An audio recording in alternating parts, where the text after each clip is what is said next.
to Come to Jesus Ministry. I don't find it a mistake that you're on this channel.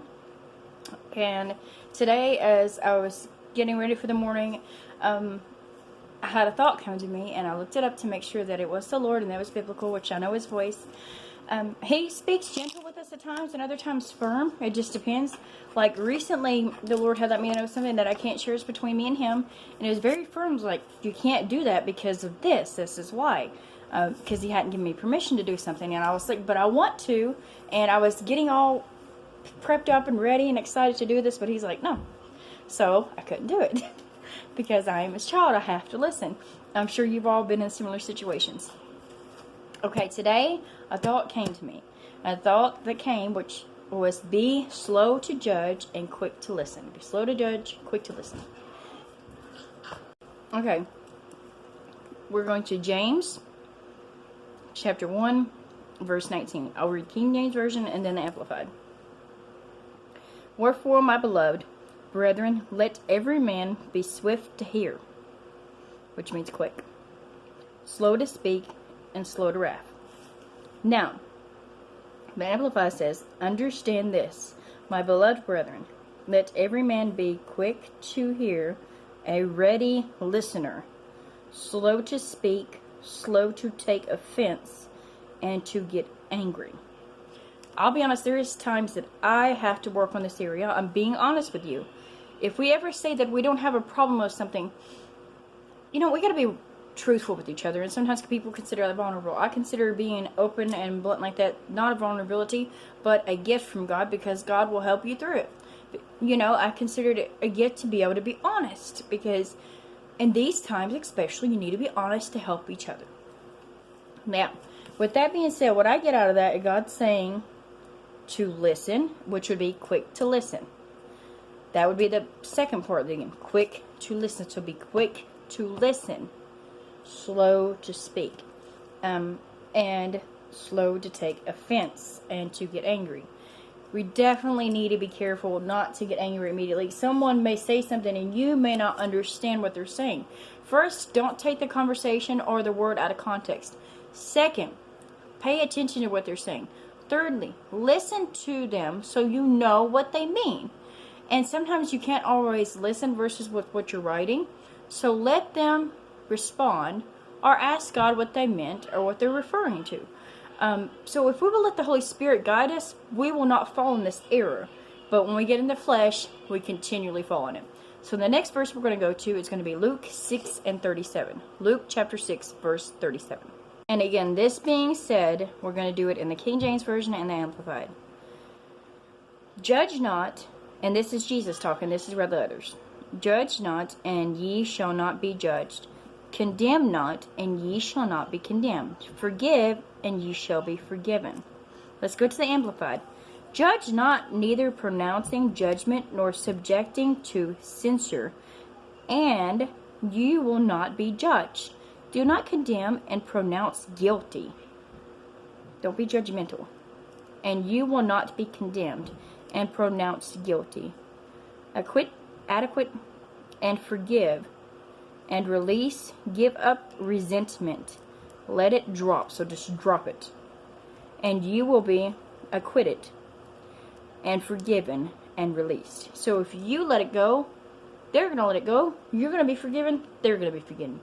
Don't cause controversy. Don't ruffle feathers if there's no reason to ruffle them. And I'm talking about amongst the brethren. Because the enemy wants division. That is his goal, is division and strife, confusion, calamity, kill, steal, and destroy. We all know that. And that's in John 10:10. The enemy, what's he do? He comes not but to steal, kill, and destroy. And Jesus said, I have come that they might have life and have it more abundantly. So we have to remember that. And anytime we step outside of that, we've definitely stepped outside of the will of God and out of Jesus. Because Jesus commanded the first thing that we do was to love God. Love God and love others, which was each other. And I think that's where a lot of things are messing up right now. We got to remember, we're not going to fit in. Even if we're being nice, and it's going to be exhausting, but we have to endure to overcome to win in the end. So, but at the same time, how do you endure? Pray, talk to God about the problems that you're having. Don't Don't say that you're not. For me, it can be stressful with the things going from electronic to actually getting to the schools. For me, I'm opening up as a mother and as a wife and as a sister in the Lord. I'm going to share something. Don't be judgmental. Hear me out, because you're probably going through something similar. Trying to adjust the schedules and making sure we're getting everything done just right. But I can do it with the help of Jesus.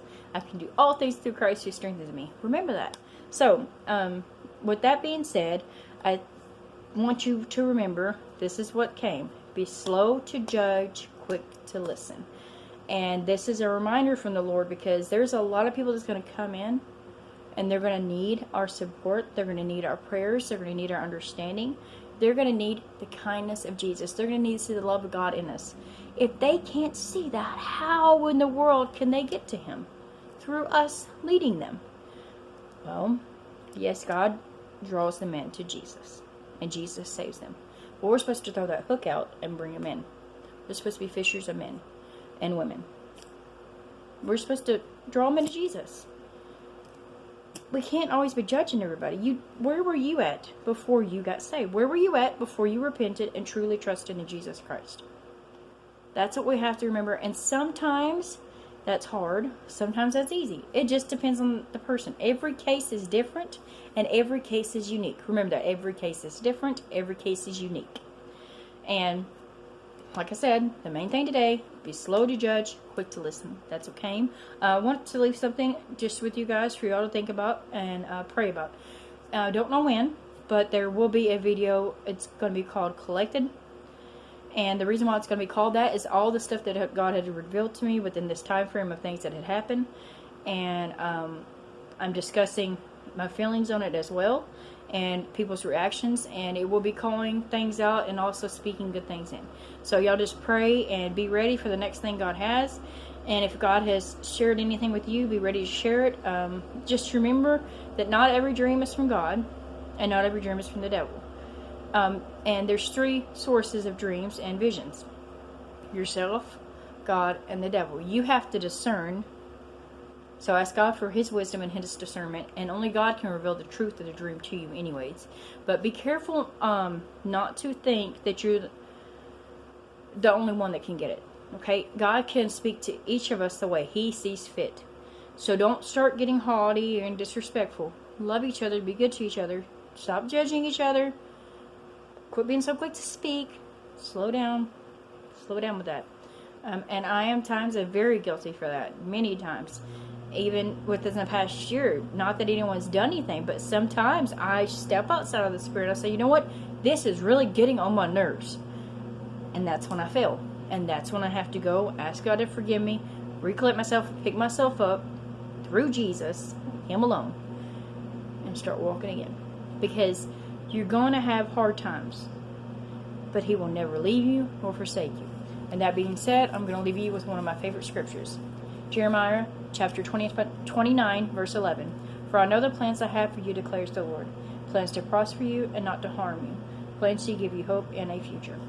I just want to share that today with encouragement and to let you all know that you're not alone in this, and we're going through this together. May God be with you.